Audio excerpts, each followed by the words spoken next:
Hey guys, how's it going? Tommy with Tommy Nation Politics. Free thinking, innovative, totally open-minded. Tommy Nation Politics. You get it, little boo? How's everyone doing today? I'm so glad it's starting to get to be fall.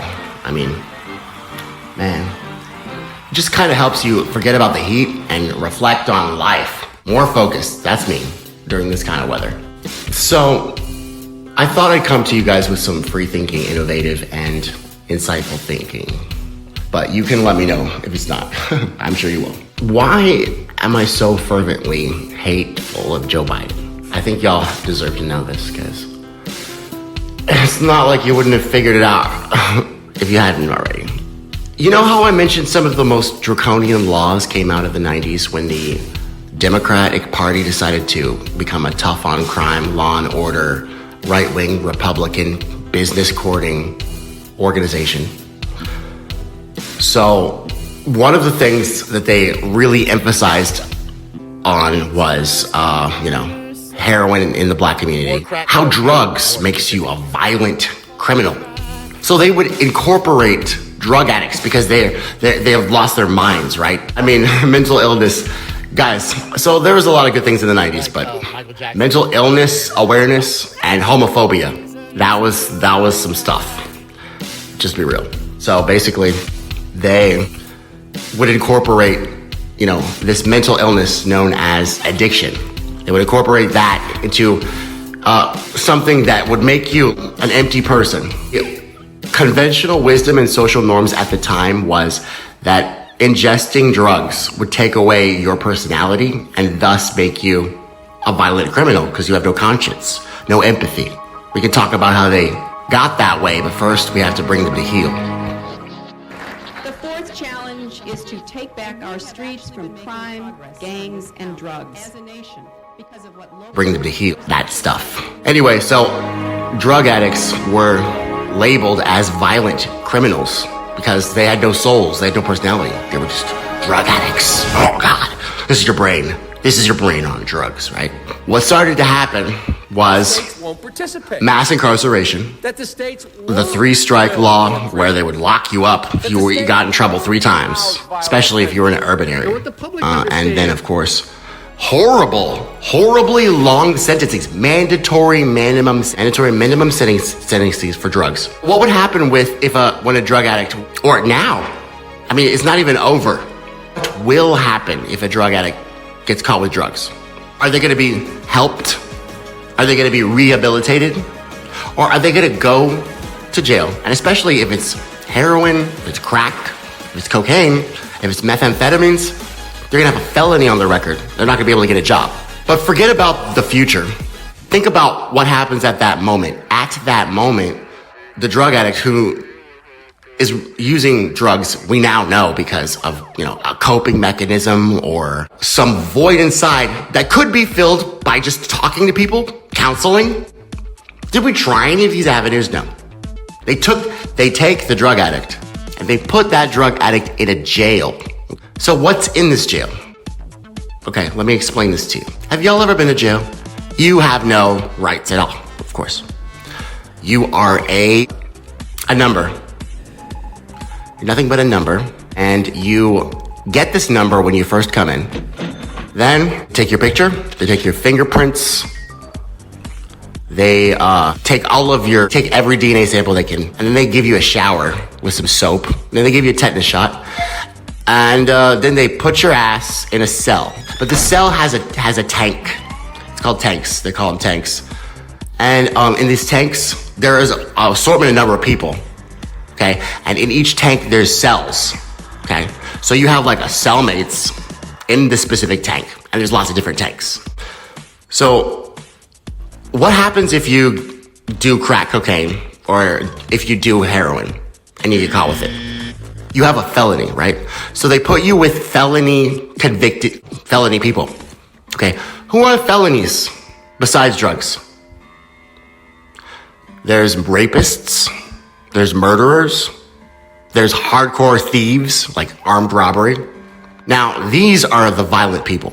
These are violent people. Their crimes were violent, right? So what happens is you put someone who needs help, someone who needs, to find another coping mechanism, and then you put them in a cell, a tank with violent criminals. What do you think these violent criminals are going to do to nonviolent people? Guys, here's a logical riddle for you. What do you think violent people are going to do to nonviolent people? If they're locked in a specific area for the whole entire day, it's small, and they're walking around like it's like they're animals because they have nothing to do. They got pent up rage, they've got endless time, and they have hardcore fucking issues. Okay, this guy who got hooked on heroin because of his pharmacist gave him some Vicodin, and he wanted to take some more, and he wanted to take some more. Now he's in a cell with, guess who?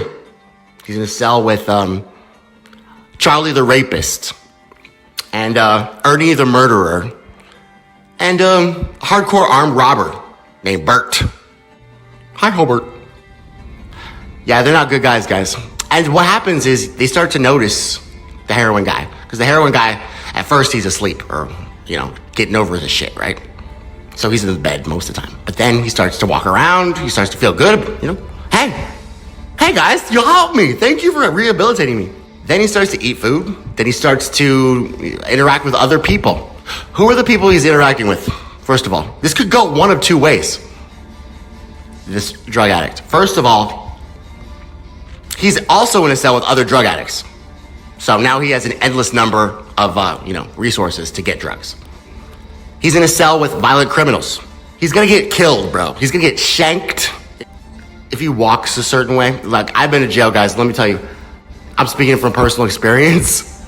They'll get mad for you for anything. One guy got mad at me for chewing too loud. I was in my bed bunk because I was already fucking freaking out. I was like, what the fuck? Sober? And then the time was going by so slow. Oh my God. It was horrible. I read a lot of books though. And it was the path to my recovery. So that's cool. But should I stay in there for an indeterminate number of time with violent criminals? No. I'm not violent. Okay? I just want to get high. I don't want to fucking murder people. You put me in a cell with murderers. You put me in a cell with rapists. And they did not like me. And when I started talking, my voice was high, right? Target. Why am I a target? Well, I'm the only thing that's around. Thanks, guys. Thank you. So you really help drug addicts, guys. Who orchestrated this whole thing? Joseph Biden. So that's why I feel like I hate Joe Biden. That's why I hate Joe Biden. No, I don't feel like I hate Joe Biden. I hate Joe Biden. He's a scumbag. First of all, he did all this in the first place, not for his own principles or values. He did this because he was being paid by prisons. That's fucked up. You did this whole thing. And here I am. I need help. And Bert's over there looking fucking pissed. He didn't eat enough. He didn't have enough chow time. Thanks, guys. Your whole system sucks. It doesn't rehabilitate people. It actually puts people that are good people in positions to be either bad, killed, or fucking even more corrupted. So your system sucks altogether. And you haven't done a goddamn thing about it. Neither of you parties. Actually, Trump did one thing. Trump did one thing. He did the First Step Act. He did the first step. Donald Trump did the first step. What do you think about that, guys? So that's my mentality and perspective when I'm talking about Trump versus Biden, mainly. And I'll confess that to you right now. Because maybe you can help me see some bias or some logical fallacies. But that experience really brought out a lot of emotion, a lot of insight, and a lot of like a life-changing, because I stopped doing drugs. Except for marijuana and alcohol. But anyway, you know the thing. Because I was corrupt. I don't know, guys. We need to have a better way. Joe Biden isn't the better way. Give people light. And they will find the way. Give people light. We need facts over fiction. Progress over neoliberalism. Tulsi Gabbard over Joe Biden. Who else would I have over Joe Biden? Bernie Sanders, of course. No, the rest of them are just clones. They're drones. Like, there's no point. Pete Buttigieg, I guess, because he's gay. I guess at that point, like, identity politics makes sense. They're just drones and corporate puppets. So they're the same thing. I guess the model is Pete Buttigieg. Watch out, guys. Pete Buttigieg is coming. Buttigieg is coming after Biden. I think he is. What do you think, guys? Citizens and neighborhood patrols are doing, we're making some progress. Much of it is related to the initiative called community policing, because we have finally gotten more police officers on the street. That was one of the goals that the president had when he pushed the crime bill that was passed in 1994. He promised 100,000 police. We're moving in that direction, but we can see it already makes a difference. Because if we have more police interacting with people, having them on the streets, we can prevent crimes. We can prevent petty crimes from turning into something worse. They are often the kinds of kids that are called super predators. No conscience, no empathy. We can talk about why they ended up that way, but first we have to bring them to heel. And the president has asked the FBI to launch a very concerted effort against gangs everywhere. Hey guys, this is Tommy with Tommy Nation Politics. How's everyone doing At today? least while you're in jail, the only thing we know is you're in jail behind bars. You're not committing crime in the street.